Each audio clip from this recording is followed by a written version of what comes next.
자, 그럼 김금혁 전 본부장관 보좌관과 하나씩 짚어보도록 하겠습니다. 안녕하십니까? 안녕하세요. 어서 오십시오. 자, 보좌관님, 일단은 북한 내부 민심이 악화되고 있다. 이번 파병으로 인해서 이런 보도가 저희가 방금 봤는데, 네. 자, 북한이 파병 군인 가족을 집단 이주시키거나 격리하고 있다. 이 부분은 저희가 어떻게 좀 바라봐야 됩니까? 사실 북한군 파병 소식이 전해지는 시점부터 어느 정도는 예견된 일이었습니다. 파병된 군인들의 가족들을 격리시키는 목적에는 크게 두 가지가 있을 수 예. 있다고 보는데요. 첫 번째는 일단 이 파병이라는 사례 자체가 북한 내부에서는 전혀 있었던 적이 없고요. 그리고 모두가 알다시피 현재 러시아와 우크라이나 사이에 벌어지고 있는 전쟁은 러시아 입장에서는 어떤 명분도 실리도 없는 전쟁 아닙니까? 침략 전쟁입니다. 네. 그런 침략 전쟁에 동원됐다라는 사실이 만약 북한 내부에 알려지게 된다면, 특히나 그 가족들을 중심으로 이제 강제로 끌려간 건 아닙니까? 그런 사실이 알려지게 된다면 내부 동요 사태가 일어날 수 있기 때문에 네. 사전에 그것을 차단하기 위한 포석일 수 있고요. 두 번째는 또 역으로 생각을 하면 현재 파병 나간 군인들은 가장 두려움에 떨고 있을 병사들입니다. 어떤 실전 경험도 없이 지금 당장 그 최전선에 배치됐는데, 혹시 이들이 탈영을 할까 봐, 탈영을 하지 못하도록 어떤 이들의 심리 상태를 붙잡아두는 목적에서 그들의 가족들을 모두 강제 수용을 하게 되면 뭐 인질이나 뭐 볼모 형식으로 잡고 네, 있다. 이렇게 그렇습니다. 파악돼야 됩니까? 그런 메시지가 갈 수 있는 거죠. 뭐 탈영을 하게 되면은 지금 가족들이 우리 통제하에 있는데 가족에게 영향이 갈 것이다라는 메시지를 직접적으로 병사들한테 전해주는 거라고 저희가 볼 수 있습니다. 그렇군요. 어쨌든 가족 입장에서는 굉장히 우리 가족 뭐 아빠 아들이 뭐 러시아로 갔다 하면 굉장히 불안할 수밖에 없으니까 그렇죠. 동요하는 걸 막겠다는 건데, 어쨌든 이 군 상황도 북한 군 상황도 가장 많이 아실 텐데 북한군 실상은 어떻습니까 지금? 현재 북한군 실상은 뭐 우리 시청자분들께서 다 예상하시다시피 매우 열악합니다. 일단 북한군은 현재 120만 명 정도의 상비 병력을 유지를 하고 있는데요. 그런데 10,000명 정도를 러시아에 보내겠다. 네, 그렇습니다. 그 북한의 경제 상황 우리가 모두 잘 알지 않습니까? 그런 열악한 경제 상황 속에서 대한민국 군보다 훨씬 2배나 가까운 그 인원을 관리하고 유지한다는 건 상당히 어려운 일이고요. 네. 기초적인 보급이라든가 이런 것도 유지가 되지 않고 있습니다. 그리고 또 복무 기간도 북한은 적은 인구수에서 많은 군대를 유지하다 보니까 복무 기간이 비상식적으로 굉장히 높거든요. 약 10년 아닙니까? 10년을 복무해야 됩니까? 예, 그렇습니다. 남성의 경우 10년이고 여성 같은 경우에는 5년에서 7년입니다. 근데 그 10년의 복무 기간 동안 집으로 갈 수 있는, 뭐 휴가를 받아서 집으로 갈 수 있는 기회는 기껏 많아봤자 2번 정도고요. 정기적인 편지라든가 뭐 인편이라든가 이런 것들도 전혀 이루어지지 않기 때문에 사실상 군대를 가게 되면 이 부모들은 10년 동안 아예 자식과 생이별하게 되는 그런 상황이거든요. 그러니까 그런 상황도 북한 내부에서도 받아들이기 쉽지 않은 그런 상황인데, 거의 그러면 격리됐다는 가족들이 거의 부모들이 많겠군요. 뭐 부모와 남편보다는 부모 남편 혹은 뭐 이제 뭐 와이프인가? 동생 뭐 이런, 그렇죠. 아. 네. 와이프는 없을 수 있습니다. 왜냐하면 대부분 20대 공부를 초반의 길게 하니까. 어린 친구들이기 때문에. 네. 그렇군요. 어쨌든 이번 보니까 보도 나온 거 보면 이번 파병 대가가 군인 뭐 한 명당 월 2천만 원 수준이다, 이렇게 지금 보도가 되고 있는데, 자, 이 북한군 병사들이 이 수입 대부분 2,000달러 정도를 뭐 김정은 정권에 상납할 수 있다, 뭐 아니면은 김정은 정권이 가져갈 수 있다, 뭐 이런 얘기가 나오는데, 2,000달러 중에 그러면 어느 정도를 정권이 가져가고 어느 정도를 군인이 가져가게 됩니까? 현재 보도되고 있는 2,000달러라는 기준은요, 현재 러시아군에 편입되어서 싸우고 있는 외국 용병들이 받아가는 금액과 비슷합니다. 상당한 수준의 액수네요. 네, 그렇습니다. 그리고 또 북한 해외 노동자들이 평균적으로 벌어들이는 월급이 약 500에서 600달러 정도인데 지금 이들은 지금 2,000달러를 벌어들인다는 거 아닙니까? 네. 그러다 보니까 표면적으로 봤을 때는 북한 병사들도 이 기회에 돈을 버는 것 아니냐라고 생각을 하실 수도 있습니다. 하지만 우리가 본질을 조금 더 들여다보면은요, 이 계약이라는 것은 이 북한 병사와 러시아 군 사이에 맺어진 그런 개개인 간의 계약이 아니라 북한 군과 러시아 군 사이에 맺어진 계약입니다. 그러다 보니까 북한 병사들은 본인한테 차려지는 월급은 2,000달러일지 모르겠지만 그것을 전체 다 가져갈 수는 결코 없는 구조고요. 아마 추측컨대 90% 이상을 북한 당국이 가져가고 9대1이다. 나머지 부분에 대해서는 좀 병사들이 가져갈 가능성이 높습니다. 그렇다면 일단은 파병된 병력 같은 경우에는 뭐 2,000달러라는 소리가 뭐 들었는지 안 들었는지 모르겠습니다만, 일단 파병된다고 했을 때 이런 소식이 알려졌다면 좋아할 수 있었겠네요. 사실 2,000달러를 본인들이 다 가져간다라고 하면은 자원해서 입대하는 사람들도 분명히 있을 수 있다고 생각이 드는데요. 예. 역으로 본인이 파병됐는데 본인이 얼마 받는지도 모르고 본인은 원래 2,000달러를 받아야 되지만 그의 10분의 1 혹은 뭐 9분의 1 수준만 받는다라고 알려진다면 오히려 동료가 더 크지 않을까라는 생각도 듭니다. 오히려 뭐 돈도 못 받고 결국 내가 사지에 몰리는 거 아니야 이런 생각을 할 수 있겠네요. 그렇죠. 이런 명분도 없고 실리도 없는 전쟁에 참여할 때 결국 동기가 되는 것은 돈 아니겠습니까? 하지만 그런 마지막 동기부여가 될 수 있는 돈마저도 북한 당국이 다 가져간다면 나는 이 전장에 왜 싸우러 왔는지, 왜 목숨을 바쳐야 되는지, 무엇으로부터 동기를 찾아야 되는지 전혀 북한 병사들은 당황할 수밖에 없다라는 것이죠. 그렇군요.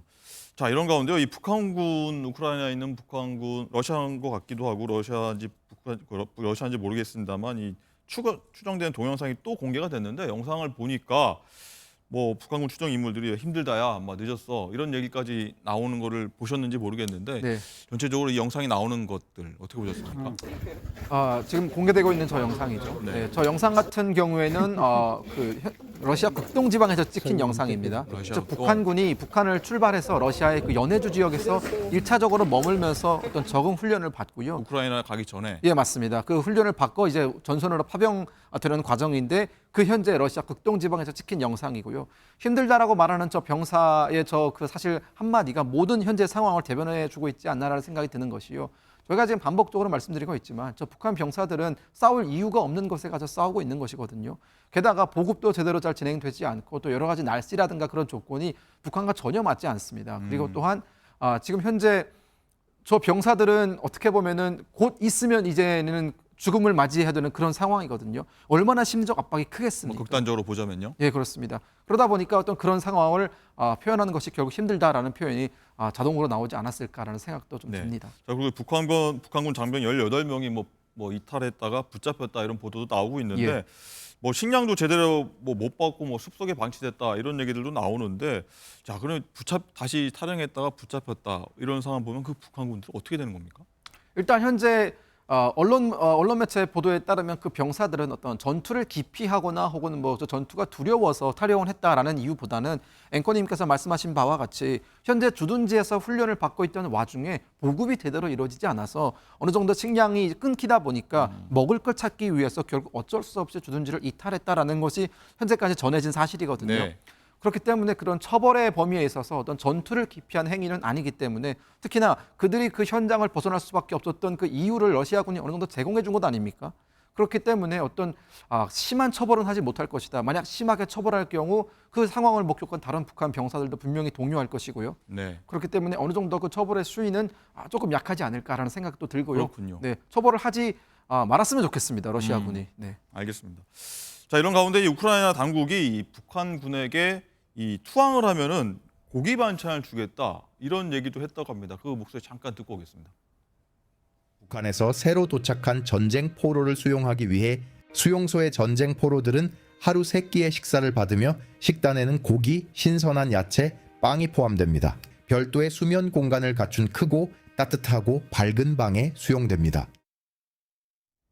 네, 이 번역을 통해서 뭐 우리말로 좀 옮긴 내용인데 참 안타까운 상황입니다. 자, 이 얘기도 한번 해보도록 하겠습니다. 그리고 이 북한이 ICBM 지하 기지를 처음으로 공개를 했습니다.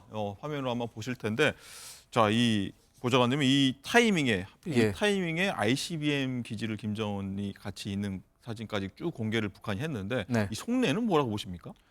보통 북한이 ICBM이라든가 이런 전략 자산들을 공개할 때는 어떤 실험이 임박했을 때 그런 것들을 했었거든요. 네. 하지만 이번에는 실험이 임박했다라는 정황 징후는 없습니다. 그렇다면 왜 이 타이밍에 김정은은 저것을 공개했느냐?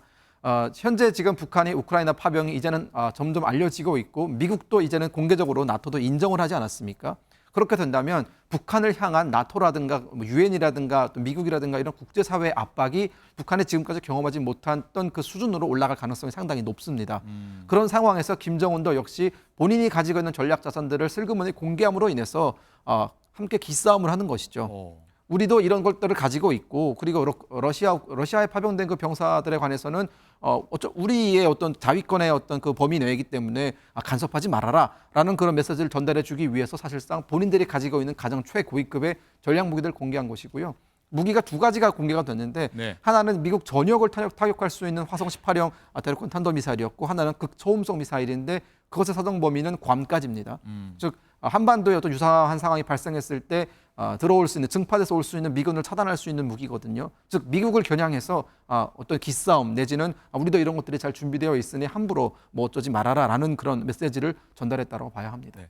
자, 마지막으로요. 이 얘기 한번 해보도록 하겠습니다. 조금 전에 들어온 속보인데 북한이 날린 이 쓰레기 풍선이 대통령실 청사에 떨어진 걸로 지금 확인이 되고 있는데 이 내용을 보니까 윤 대통령과 김건희 여사 비난하는 전단까지 들어있다고 합니다. 굉장히 이런 시점에 긴장 관계 시점에 굉장히 수위가 굉장히 높은 것 같아요. 어떻게 바라봐야 됩니까? 네, 북한이 의도한 바는 굉장히 명확합니다. 사실 요즘 북한이 여러 가지 이상한 일들을 많이 벌이고 있지 않습니까? 또 이번에 우크라이나 파병 관련해서도 우리 한국 국민들의 여론이 상당히 안 좋습니다. 북한을 바라보는 시선도 이제는 상당히 안 좋아졌고요. 과거에 비해서 북한과 조금 우호적으로 혹은 좀 친하게 지내야 되지 않느냐라는 여론도 지금 쏙 들어간 상태죠. 그런 상황에서 북한은 남남 갈등을 일으킬 목적으로, 즉 본인들한테 향하고 있는 한국 사회의 분노라든가 불만이라든가 이런 강한 여론을 좀 잠재우고 이것을 좀 갈라치기 한 목적으로 사실 현재 우리 정치권에서 논의 중인, 그리고 정치권에서 좀 논란이 되고 있는 여러 가지 이슈를 모두 넣어서 이 타겟을 좀 방향을 바꾸려고 한 그런 의도다라고 저는 보고 있습니다. 그렇군요. 혹시나 이 대통령실 청사에 떨어졌다는 게 북한이 이거 뭐 타깃으로 해서 했다고 보십니까? 뭐 우연의 일치라고 보십니까?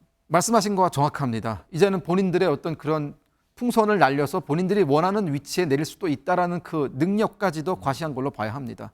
용산 대통령실 위에 대통령과 또 우리 그 김건희 여사를 비난하는 내용의 어떤 전단물을 넣었다라는 것은 결국은 타깃이 명확하지 않습니까? 누구를 향해서 보냈다라는 것조차도 명확하기 때문에 한편으로는 본인들이 가지고 있는 뭐 이런 드론이라든가 혹은 풍선이라든가 이런 것들을 활용하는 능력이 최고점에 와 있다라는 것을 은연중에 과시하는 것이죠. 네. 정말 이 예의주시를 넘어서 이제 대책 마련이 정말 필요하겠다 이런 생각도 듭니다. 자, 오늘 말씀 여기까지 듣겠습니다. 고맙습니다. 감사합니다.